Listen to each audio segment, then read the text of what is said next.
When Iron Man 3 was released in 2013, it was the final Iron Man film of the original era of the Marvel Cinematic Universe. Excluding the original Iron Man, the second and third films weren't as well written and were considered to be some of the weakest installments in the Marvel Cinematic Universe of that particular time. But the most infamous aspect relating to the film was the entire adaptation or interpretation of Iron Man's main villain from the comics. But the speculated scenario is this: why was the Mandarin adapted so badly in Iron Man 3? Originally, the Mandarin was the son of one of the wealthiest men in Qing dynastic mainland China, while his mother was of a noble English background. Through circumstances in the comics, both his parents died soon after his birth, and he was raised by his aunt, who was a relative of his late father's. Angry at the world, she taught the boy how to hate, and soon the Mandarin began to hate everything as well. All of the wealth that the Mandarin's father had accumulated was spent teaching and raising him, so by the time that he was an adult, the family fortune was spent. As a result, the remaining estate and possessions were later seized by the Chinese Communist Party.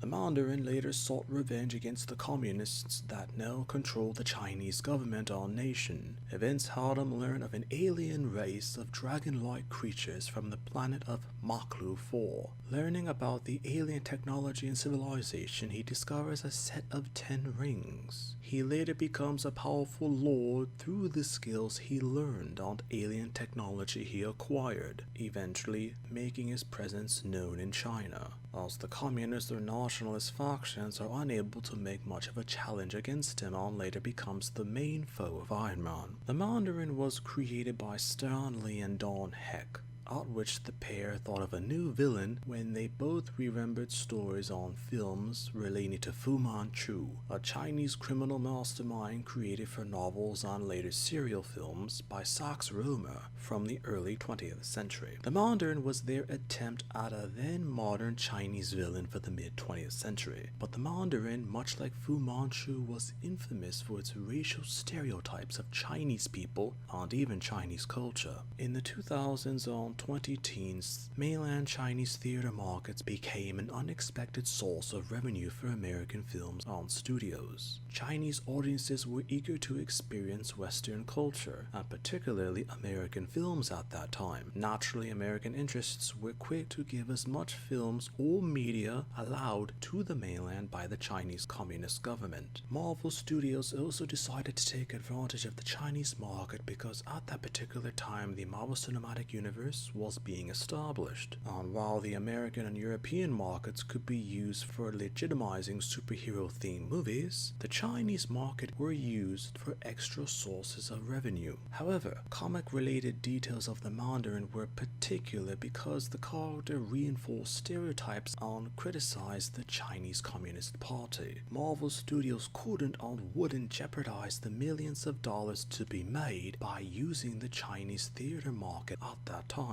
As a result, screenwriters devised the now infamous alternate Mandarin. Casual audiences and comic readers were both angry and confused at the bizarre depictions seen in Iron Man 3. Popular opinions held the adaptation to be one of the worst in the original era of the Marvel Cinematic Universe. Actor Ben Kingsley received fair amounts of criticisms for his part in Iron Man 3, not for his performance, but because he was associated with the poor character adaptation of the Mandarin. From information now known, Ben Kingsley apologized to comic readers and audiences, which earned him public sympathy. On criticism then focused on Marvel Studios for allowing such a poor adaptation of the Mandarin to be put into Iron Man 3. Even with public sentiment with him, the decision to play Trevor Slattery haunted Ben Kingsley, and he felt that he didn't do the character justice in the Marvel Cinematic Universe, which was why when he was asked to reprise the role in Shang-Chi on The Legend of the Ten Rings, he accepted the role on the condition that an explanation be given in the movie. Marvel Studios also wanted to finally put the entire situation with the Mandarin to official conclusion, so an explanation was made in the plot when Wen Wu was technically the real Mandarin, and his character was hired not knowing anything about the title of the Mandarin or the details with it.